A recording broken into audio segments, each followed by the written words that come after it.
कब?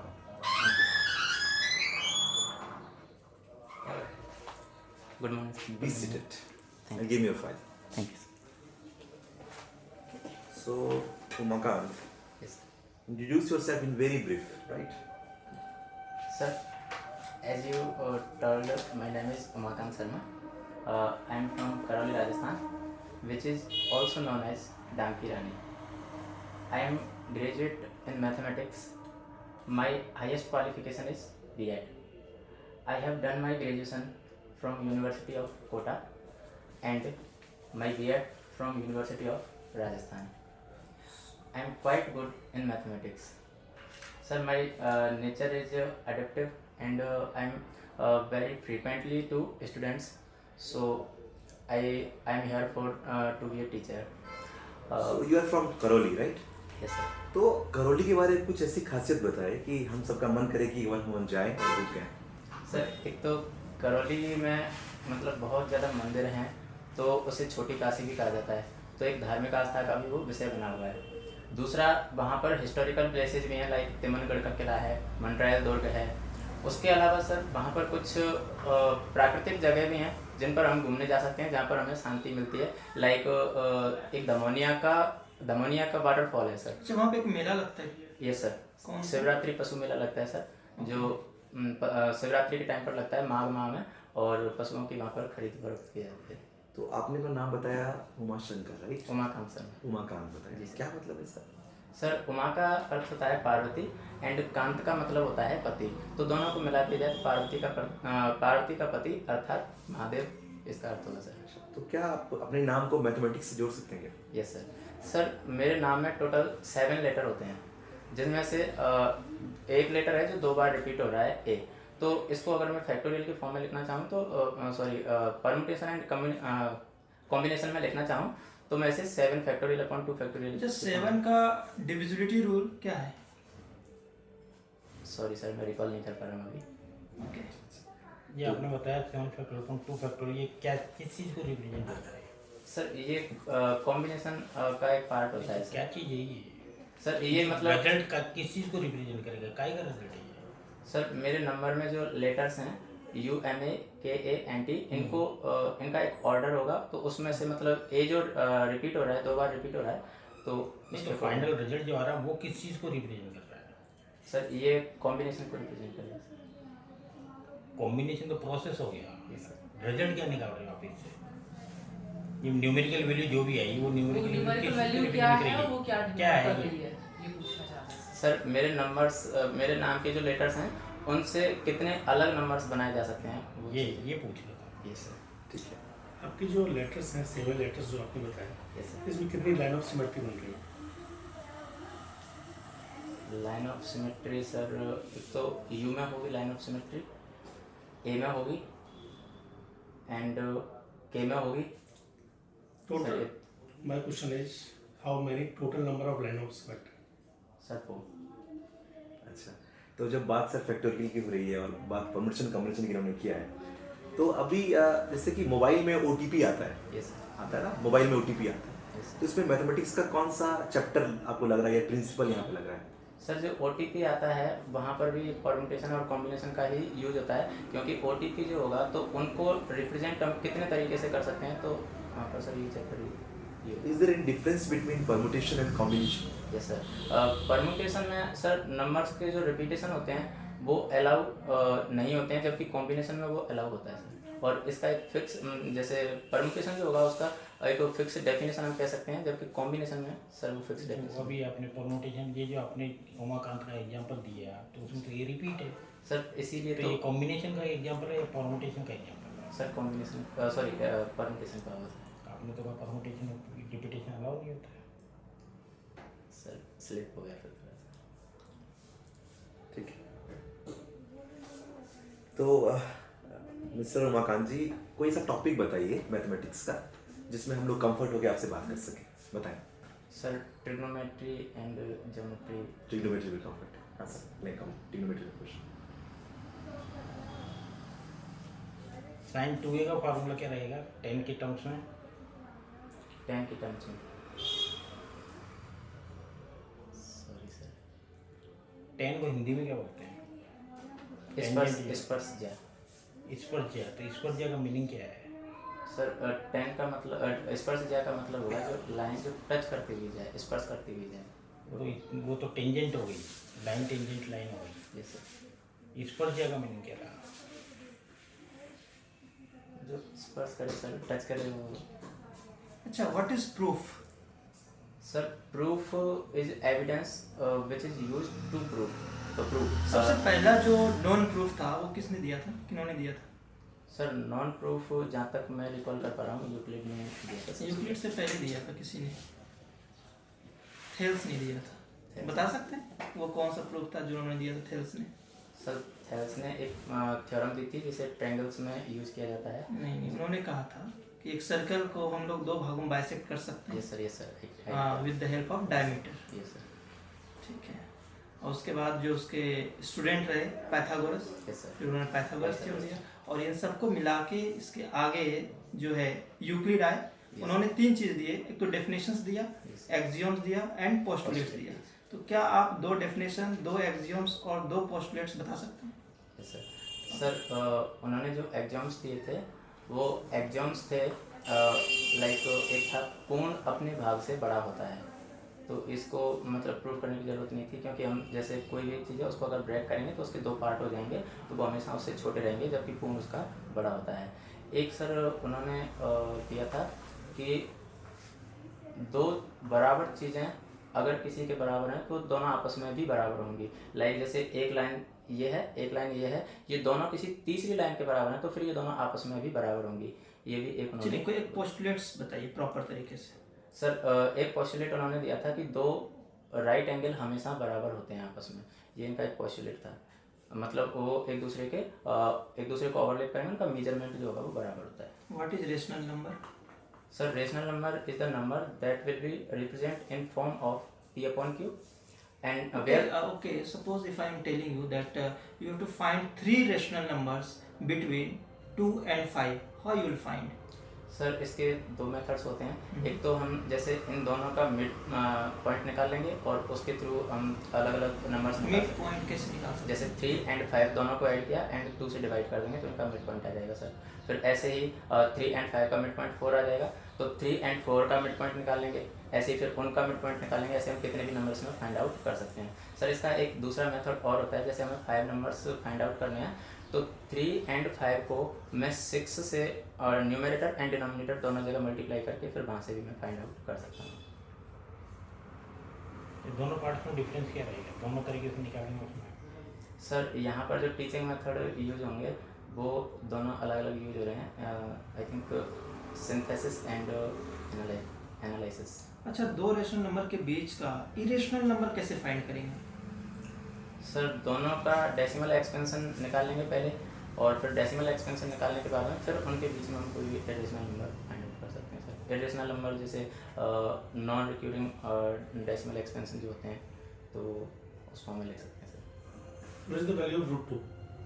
Sir √2 value 1.45 approximately होता है सर। 4 5 तो नहीं, 1.41। अभी आपने एक बताया थेल्स थ्योरम में, एक थेल्स ने एक थ्योरम दी थी जो यस सर। ट्रायंगल्स में यूज होती है। Yes sir. What is the theorem?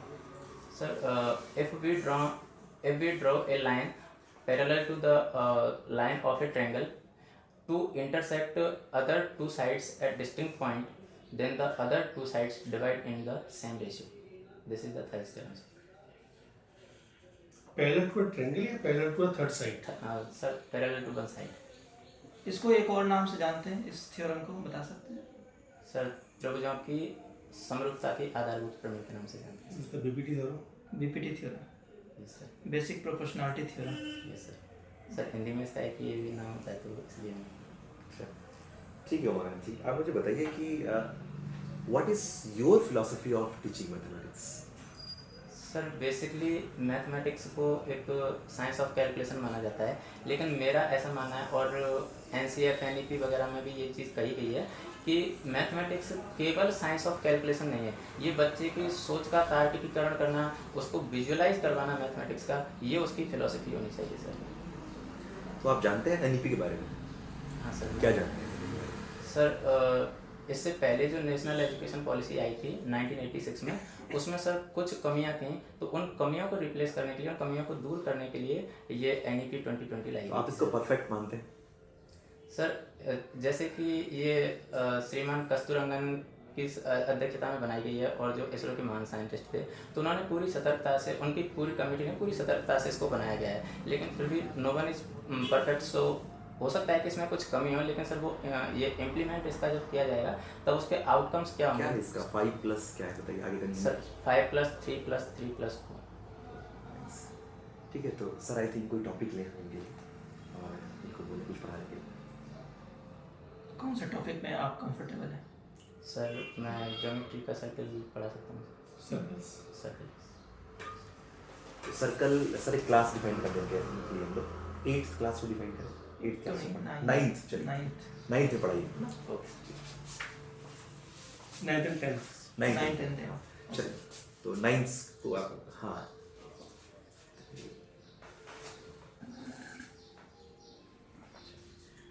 Good morning students.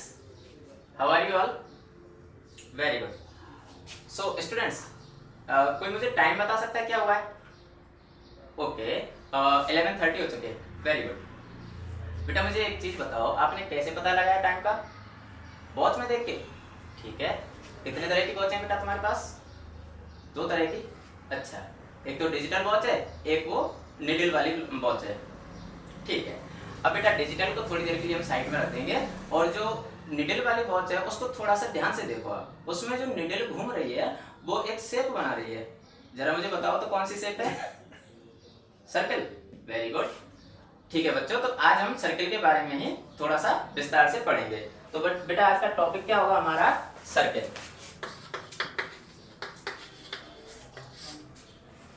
क्या आप मुझे सर्कल की डेफिनेशन बता सकते हो? नहीं, कोई बात नहीं, अभी देखते हैं। देखो सर्कल की डेफिनेशन क्या होगी। आप सभी के पास ज्योमेट्री बॉक्स है ना? Very good. तो अपना अपना ज्योमेट्री बॉक्स निकालो और उसमें से कंपास निकालो, उसमें पेंसिल लगाओ। लगा लिए? Very good. अब ऐसा करो कि कंपास को लॉक कर दो। सर लॉक की जरूरत क्यों पड़ी? लॉक की जरूरत बेटा इसलिए पड़ी कि जैसे ये कंपास है, इसका मेजरमेंट हो सकता है कि थोड़ा कम ज्यादा हो जाए, क्योंकि अगर लूज हुआ तो कम ज्यादा हो सकता है। तो इसलिए अगर हम कंपास को लॉक कर देंगे तो उसका मेजरमेंट चेंज नहीं होगा। ठीक है, ओके। अब आप क्या करोगे? कंपास की निडल रखोगे अपनी नोटबुक पर और उसको ऐसे घुमाओ। ठीक है, ये आपने रखी बेटा निडल, ये निडल रखी और इसको आपने ऐसे घुमाया। क्या बना बेटा? सर्कल। सर्कल बन गया। ठीक है। अब देखो, अब हम इसके डेफिनेशन की बात करेंगे। अभी हमने क्या किया था? कंपास को लॉक किया था। अच्छा आप मुझे ये बताइए, एक सर्कल के अंदर अगर 2 कॉर्ड एक दूसरे को कट कर रहे हैं, इंटरसेक्ट कर रहे हैं, तो उस केस में कौन सी प्रॉपर्टी यूज कर सकते हो आप? ऐसा कोई रिलेशन है 2 कॉर्ड के बीच जब वो इंटरसेक्ट करते हैं? जो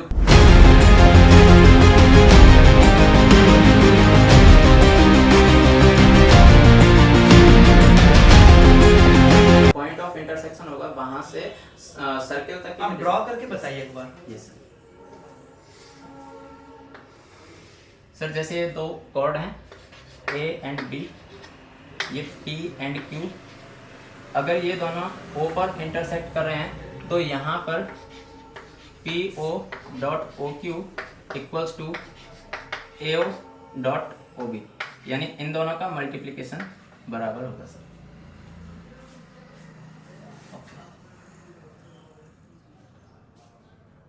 अगर इस पर हम लोग एक टेंजेंट ड्रॉ करते हैं, Yes. ठीक है, तो टेंजेंट और जो सेंटर से लाइन ड्रॉ करेंगे टेंजेंट पर, वो उसका नेचर कैसा होगा?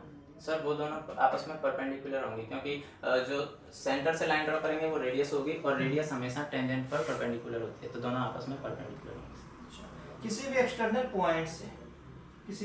पॉइंट से एक सर्कल पर कितने टेंजेंट्स ड्रॉ कर सकते हैं? सर मैक्सिमम 2 टेंजेंट्स ड्रॉ कर सकते हैं। मैक्सिमम 2 कर सकते हैं। Yes sir. What is the difference between secant and tangent? Sir tangent is specific result of secant. Secant 2 अलग अलग डिस्टिंक्ट पॉइंट पर सर्कल को इंटरसेक्ट करेगी, जबकि टेंजेंट केवल एक पॉइंट पर उसको टच करती है, इंटरसेक्ट नहीं करती। What is the general equation of circle?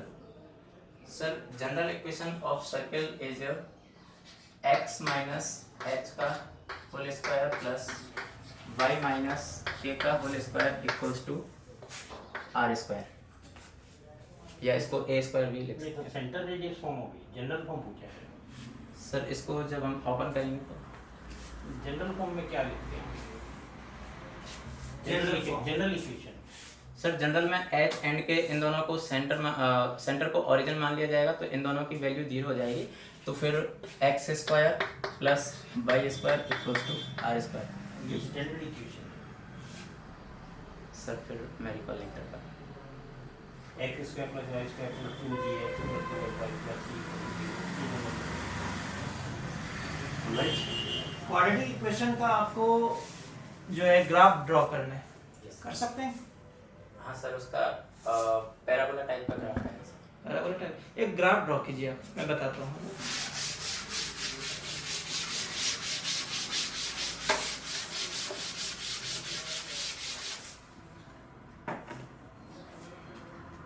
हाँ, कार्टेशियन पेन ड्रॉ करें।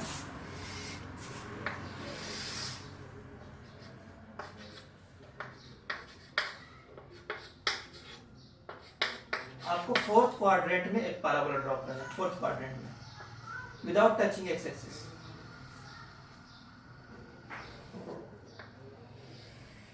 ठीक है, क्या ये क्वाड्रेटिक इक्वेशन का ग्राफ है? नहीं सर, नहीं। क्योंकि क्वाड्रेटिक इक्वेशन का ग्राफ अगर होता तो इसके कोई जीरोज होते, और ये जीरोज होने के लिए एक्स एक्सिस को इंटरसेक्ट करता, बट ये इंटरसेक्ट नहीं कर रहा है, तो फिर क्वाड्रेटिक इक्वेशन साइड में होगा। ग्राफ के बिहार पर आप रूट्स कैलकुलेट कर सकते हैं। Yes sir. कैसे? सर ग्राफ जितनी बार एक्स एक्सिस को इंटरसेक्ट करेगा उतने ही उसके जीरोज होते हैं किसी भी If there is no any real root, then फिर वो सर उसको टच नहीं करेगा। ये वो केस नहीं बन रहा है। Imaginary roots. यस सर, इसके साथ। इंटरसेक्ट नहीं कर रहा तो इमेजिनरी रूट्स हो गए। Yes sir. चलिए एक इक्वेशन और लिखिए आप, है ना।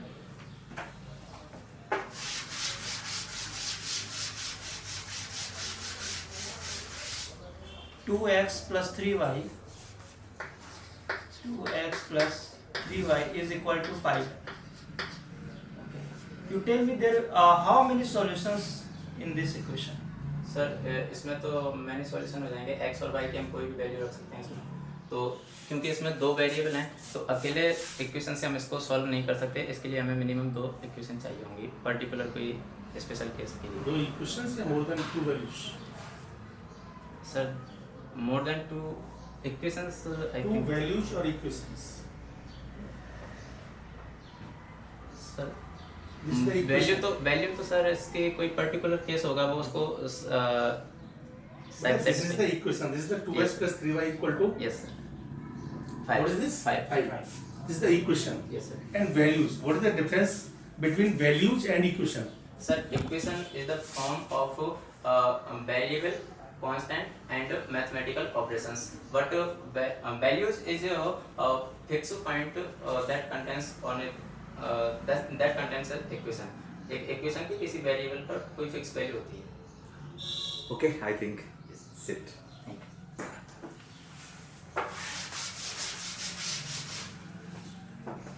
So मकान जी, like, अभी क्या है कि जैसे मान लीजिए कि आपका नाम है मकान जी, Yes, लेकिन अब क्या है कि क्लास में कुछ बच्चे ने आपका निकनेम रख दिया, yes sir. है ना, और पीठ पीछे बड़े मजे लेते हैं बच्चे आपका निकनेम बोल करके। Yes, sir. तो आपको मालूम चल गया कि मेरा निकनेम ये कुछ सा रख दिया, XYZ कुछ भी निकनेम रखा है। Yes, sir. आप मुझे बताइए कि हाउ यू विल रिएक्ट, और वो निकनेम आपको बड़ा बुरा लगा, ये निकनेम मेरा तो नहीं होना चाहिए, लेकिन आप मैथ्स के ठहरे तो बोरिंग तो होता है ये सब्जेक्ट थोड़ा बहुत, Yes, sir. तो आपको बड़ा बुरा लगा कि यार ये निकनेम तो मेरा नहीं होना चाहिए, Yes, तो आप कैसे रिएक्ट करेंगे फॉर द क्लास?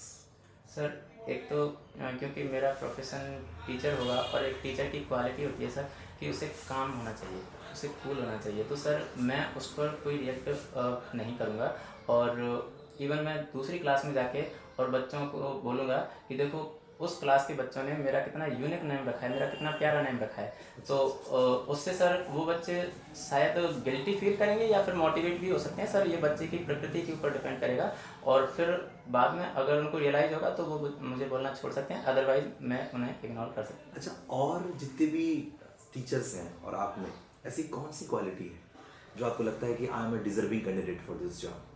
सर एक तो मैथमेटिक्स को मैं विजुअलाइज तरीके से पढ़ाता हूँ। लाइक अभी मैंने जो डेमो टीचिंग दिया था तो उसमें मैंने वॉच से उसको रिलेट किया या फिर फैन से रिलेट कर सकता हूँ। क्वाड्रेटिक इक्वेशन आप क्या विजुअलाइज कराएंगे? सर क्वाड्रेटिक इक्वेशन को लाइक हम किसी रेक्टेंगल के उसमें एरिया के फॉर्म में उसको दिखा सकते हैं। जैसे कि अभी ये वॉल बन रही है तो इसकी साइड में और उसके एरिया में रिलेशन निकाल के क्वाड्रेटिक इक्वेशन को समझा सकते हैं। तो ऐसे करके विजुअलाइज करवाना और एक बच्चों को डेमोन्स्ट्रेट करना, ये सर मेरा मेन प्रोटेस्ट रहता है। और दूसरा सर बच्चों को मोटिवेट करना बहुत ज़्यादा ज़रूरी है, क्योंकि एक महान दार्शनिक हुए थे स्किनर, उन्होंने भी कहा था कि अभिप्रेरणा अधिगम का सर्वोच्च राजमार्ग है। तो अगर मान लीजिए कि मैथ्स में किसी को बिल्कुल कॉन्स्टेंटली जो है ना पूरे ईयर में जो है बहुत खराब मार्क्स आए एक स्टूडेंट को, उसके मार्क्स सेटिस्फाइंग नहीं है ना, तो आप मुझे बताइए कि क्या करेंगे आप ऐसे स्टूडेंट्स के लिए? सर बच्चे के मार्क्स अगर अच्छे नहीं आए हैं तो उसके पीछे कहीं ना कहीं ये रीज़न हो सकता है कि मेरे पढ़ाने में हो सकता है कोई कमी रही हो, या फिर हो सकता है कि बच्चे का एनवायरनमेंट और भी बच्चे हैं उसका मार्क्स ठीक है, लेकिन अगर एक खास बच्चे की बात करें तो उसका मार्क्स क्या है, कॉन्स्टेंटली पुअर मार्क्स है, तो क्या करेंगे आप उस बच्चे के लिए? सर उसके पीछे एक रीज़न वातावरण, उसका एनवायरनमेंट हो सकता है सर बच्चे का। अगर वो उसका रीज़न है तो फिर मैं उसकी तह तक जाने आपको की ऐसा नहीं कोशिश लगता कि करूँगी। बेसिक नॉलेज में कुछ प्रॉब्लम हो सकता है इससे? यस सर, वो भी हो सकता है।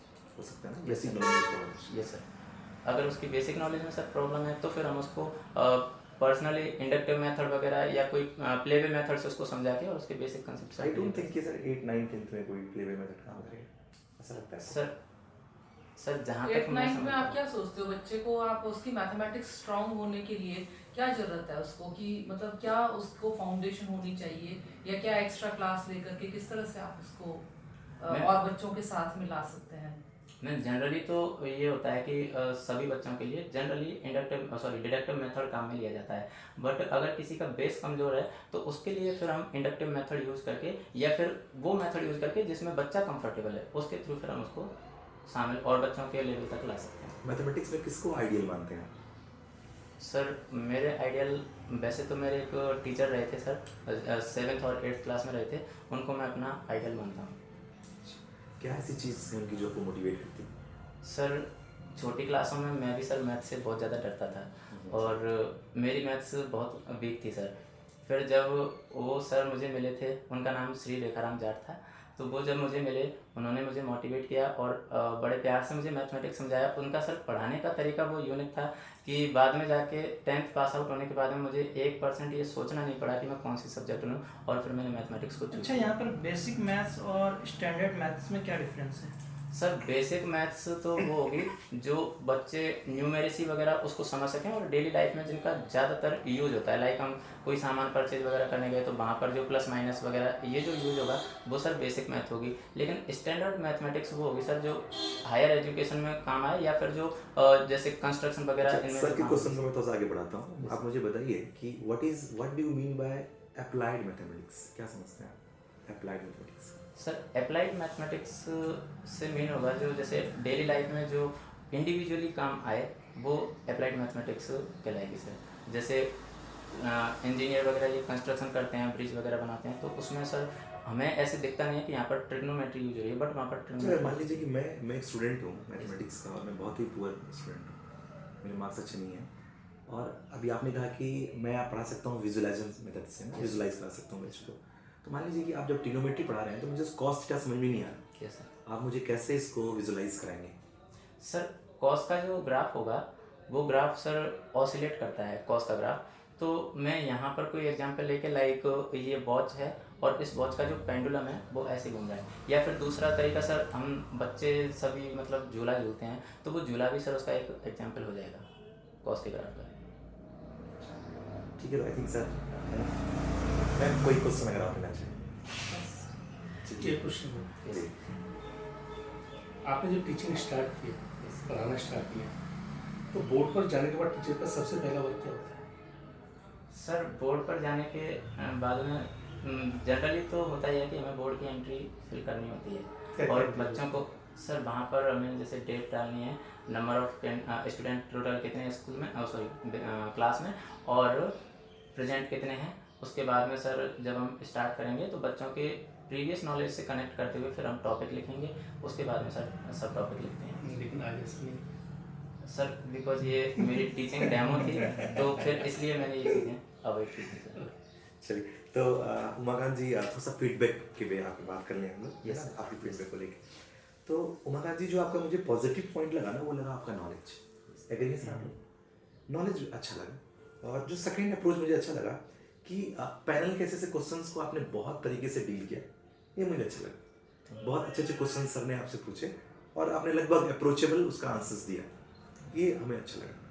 लेकिन जो एरिया ऑफ इम्प्रूवमेंट है आपका, वो ये है कि जब आप बोलते हैं ना, तो कांस्टेंट साउंड करता है। उस साउंड में जो है मॉड्यूलेशन की कमी है, बहुत ही अच्छा उसमें आर्टिकुलेशन नहीं है। कहने का मतलब ये हुआ कि थोड़ा अपनी बातों में ठहराव लाएं आप, तो अपनी बातों में ठहराव लाएं और थोड़ा मेंटेन पॉज करें, हर वर्ड को फील कीजिए। मतलब आप कांस्टेंट बोलते हैं कि अगर ये एक मॉड्यूलेशन के साथ आएगा ना, आर्टिकुलेशन होगा, तो फिर अच्छा लगेगा। मतलब maintain pause in your sentence, in your words, है ना। हर एक स्लैब, जितने भी वर्ड के स्लैब है ना, उसको अलग अलग कीजिए। Start a word, finish a word, right. अच्छा, जब आप वहाँ गए पढ़ाने के लिए, मैं हल्का सा आपकी बात को कहना चाहूँगा, साथ में इंक्लूड करना चाहूँ सर की बात को। सर ने जो बताया बिल्कुल सही बताया। एंड नेक्स्ट थिंग, जब आपने क्लास को स्टार्ट किया तो you should ask from the panel that should I consider it as a classroom, क्योंकि आपने सीधा स्टार्ट कर दिया बच्चों लाइक दिस।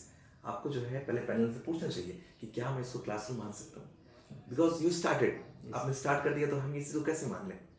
सबसे पहले आपको वहाँ पैनल से पूछना चाहिए कि क्या मैं इसको क्लासरूम मान सकता हूँ, और फिर उसको स्टार्ट करना चाहिए। अच्छा, नेक्स्ट थिंग जो है उसी बोर्ड की बात करते हैं कि आप जब मिटा रहे थे ना, तो that was not a proper way, वो प्रॉपर वे नहीं था मिटाने का, क्योंकि आपने बीएड कर रखी है और बीएड में आपने बहुत कुछ सीखा होगा, माइक्रो टीचिंग सब सीखी होगी आपने।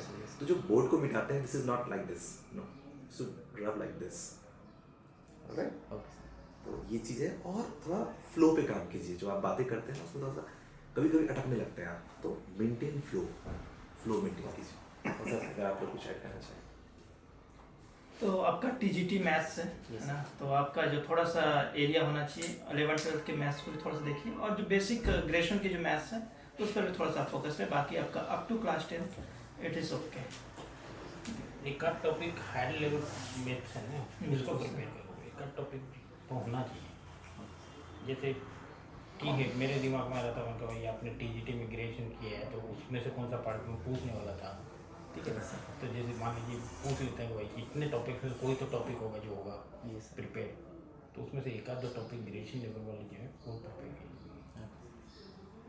एनीथिंग एल्स और मैं कुछ otherwise he is nice, I think, and he is confident also. Confident. Confidence अच्छा है, तो इसको अपना रिस्पॉन्स बस इसको एक सेफ दो, आप आकार दो, अभी टाइम है, अच्छे से प्रिपेयर करो। Okay, all the best.